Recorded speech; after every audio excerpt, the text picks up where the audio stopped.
প্রিয় শিক্ষার্থী বন্ধুরা, আসসালামু আলাইকুম। আশা করি সবাই ভালো আছো, সুস্থ আছো। আজকে আমরা আবার একটা নতুন ক্লাস নিয়ে হাজির হলাম। আজকে নবম ও দশম শ্রেণীর গণিত থেকে তৃতীয় অধ্যায়ের দ্বিতীয় পর্ব আমরা আলোচনা করব। দ্বিতীয় পর্ব বলতে 3.1 অনুশীলনীর পর থেকে যা আছে সেই অংশ থেকে আমরা আলোচনা করব। এই অংশ ত্রিভুজ এবং বৃত্ত বিষয়ক উপপাদ্য আছে। এই উপপাদ্যগুলো প্রমাণের জন্য ত্রিভুজের সদৃশ্যতা সম্পর্কে একটু ধারণা থাকা দরকার। তবে ত্রিভুজের সদৃশ্যতার ধারণা সপ্তম এবং অষ্টম শ্রেণীতে তোমরা নিশ্চয়ই ইতিমধ্যে পেয়ে গেছো।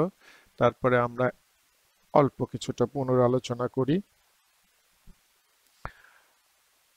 কোণের ক্ষেত্রে সাদৃশ্যতা সেটা কি রকম? সমান সংখ্যক বাহু বিশিষ্ট দুটো বহুভুজের একটির কোণগুলি যদি অপরটির কোণগুলোর সাথে সমান হয় তবে আমরা বহুভুজ দুটিকে সদৃশকোণী বহুভুজ বলে থাকি। আর বাহুর অনুপাতের ক্ষেত্রে সদৃশ্যতা সেটা হচ্ছে সমান সংখ্যক বাহু বিশিষ্ট দুটো বহুভুজের একটির শীর্ষবিন্দুগুলোকে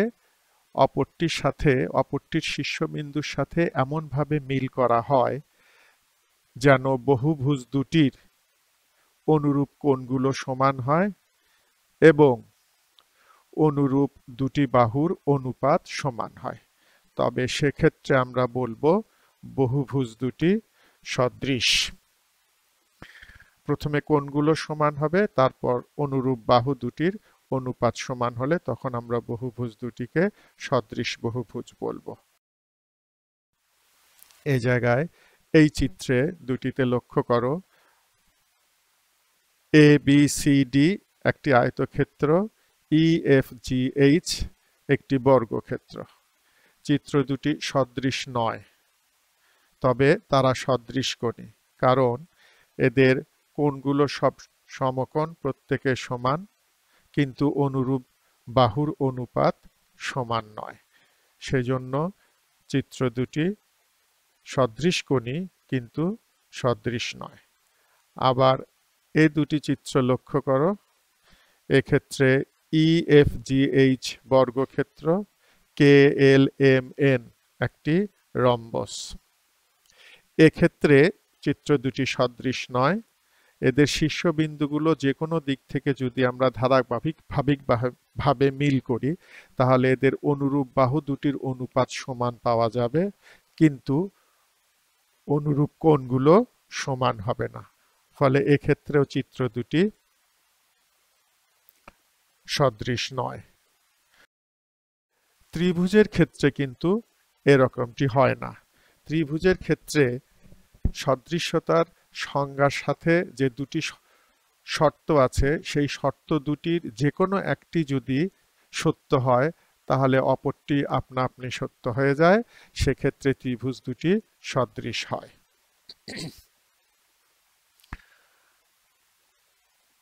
ত্রিভুজের সদৃশতার উপপাদ্যগুলো আমাদের মাধ্যমিক গণিত বইয়ের দেওয়া আছে, প্রমাণ সহ আলোচনা আছে।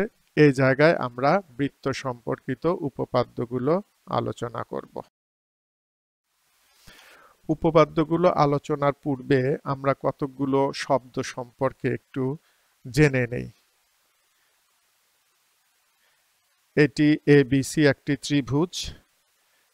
এর BC বাহুর মধ্যবিন্দু D, AC বাহুর মধ্যবিন্দু E এবং AB বাহুর মধ্যবিন্দু F। এখন যদি আমরা AD, BE, CF এগুলো যোগ করি তাহলে তিনটি মধ্যমা পাওয়া যাবে। চিত্রে লক্ষ্য করো, মধ্যমা তিনটি একটি বিন্দুতে মিলিত হয়েছে, G বিন্দু। সেই বিন্দুটাকে আমরা বলবো ABC ত্রিভুজের ভর কেন্দ্র।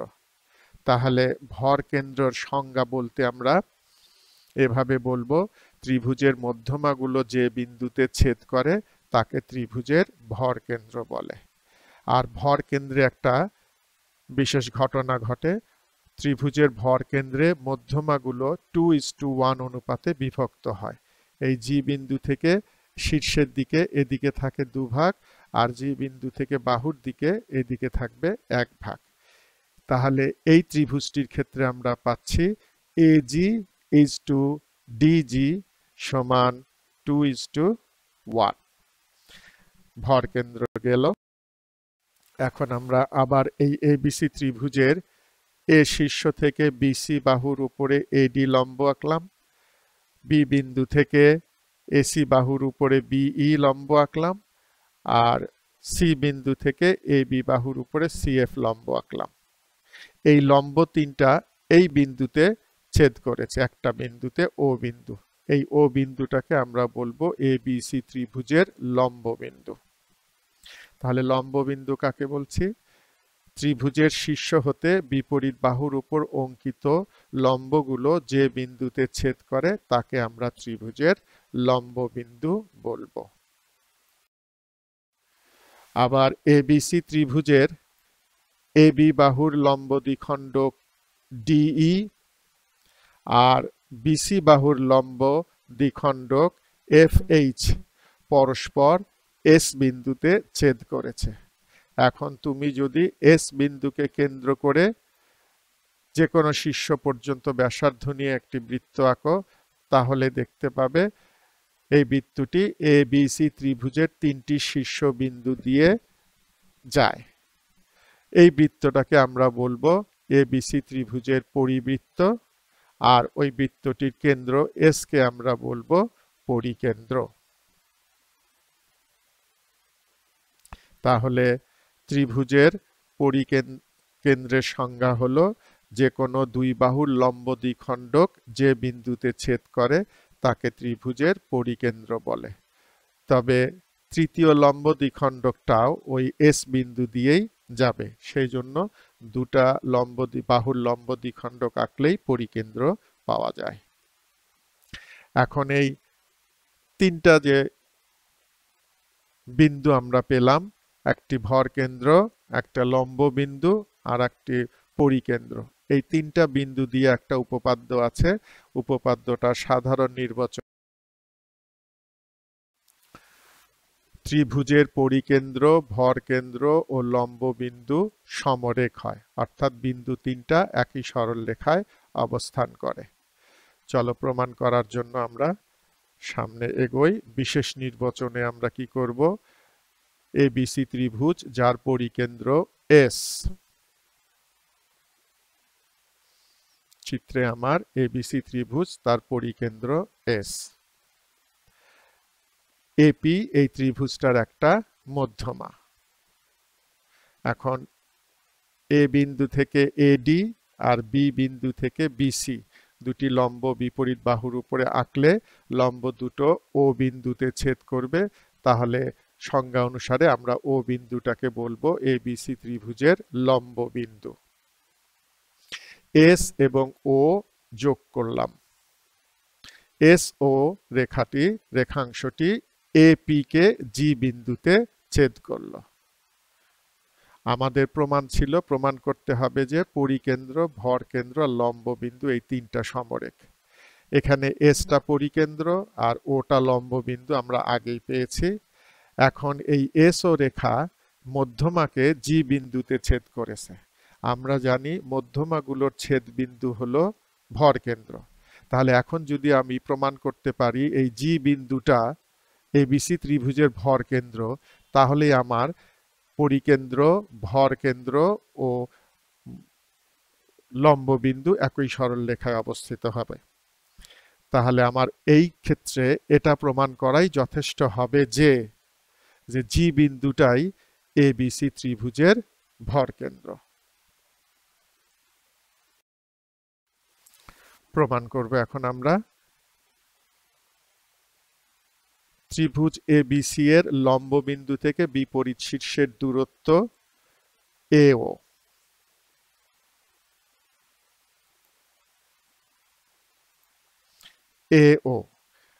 আর পরিকেন্দ্র এস থেকে বিপরীত বাহুর দূরত্ব এসপি। এখন এ ও সমান এসপি, এটা একটা উপপাদ্য আছে, এটা প্রমাণ করতে পারি আমরা যে ত্রিভুজের লম্ব বিন্দু থেকে বিপরীত শীর্ষের দূরত্ব পরিকেন্দ্র থেকে বিপরীত বাহুর দূরত্বের দ্বিগুণ হয়। যাই হোক, এটা উপপাদ্যটা আমাদের প্রমাণ আগের বইটাতে ছিল, এখনটাতে নাই। এখন আসো আমরা পরের অংশ দেখি। এডি এবং এসপি, এডি এবং এসপি এ দুটোই বিসি বাহুর উপরে লম্ব।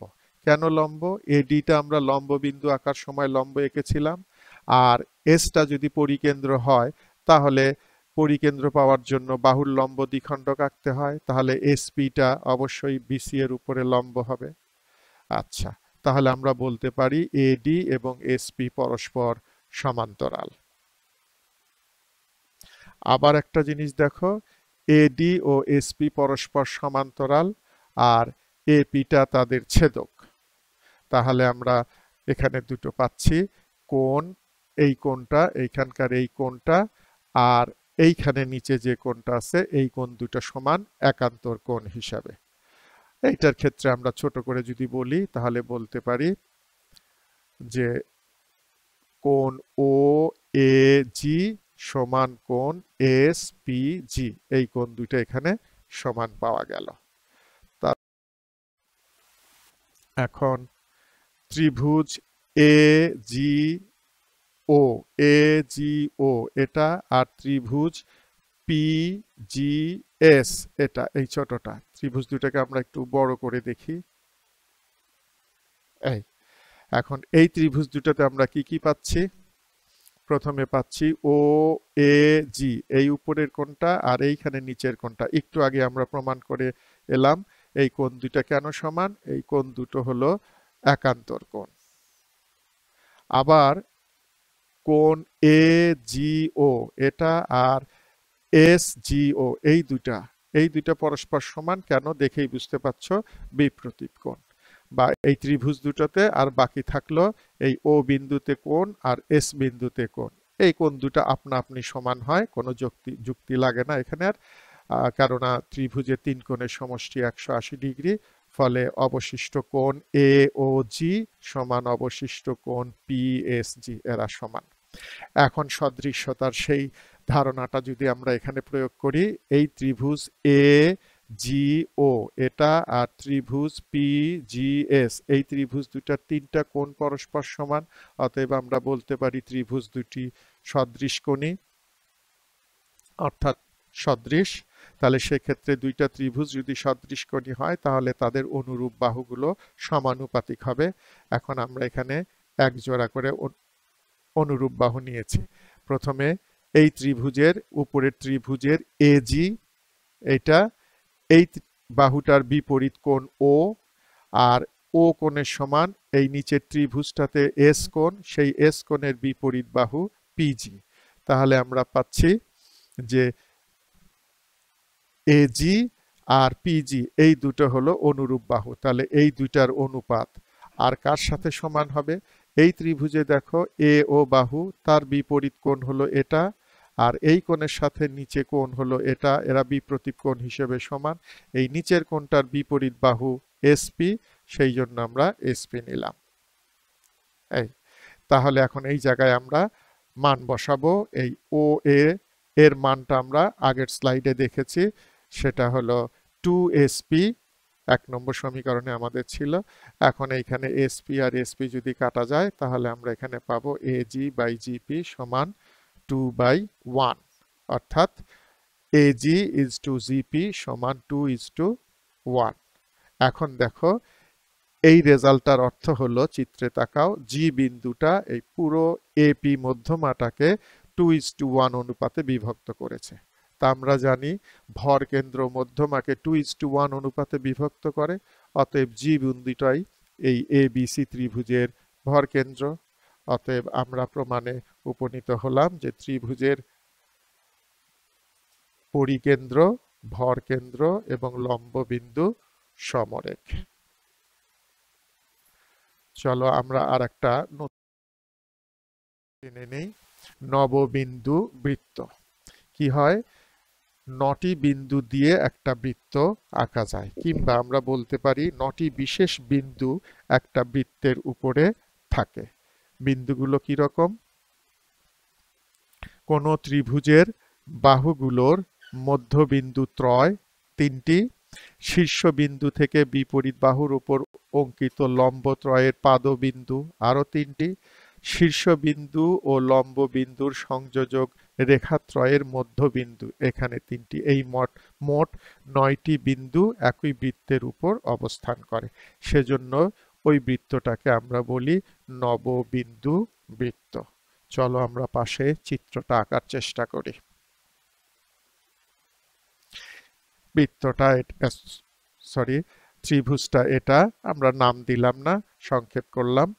এই ত্রিভুজের 3 বাহুর মধ্যবিন্দু একটা পাওয়া গেল, 3টা পাওয়া গেল। এখানে আর এক ধাপে আছে কি, আমরা এখানে লম্ব আঁকি, একটা আঁকলাম, দ্বিতীয়টা আঁকলাম, তৃতীয়টা আঁকলাম। এই 3টা লম্বের পাদবিন্দু চিত্রে দেখো কালো কালো 3টা বিন্দু, এই 3টা হলো লম্বত্রয়ের পাদবিন্দু। তাহলে এখানে আসছে আরো 3টা, হলো 6টা।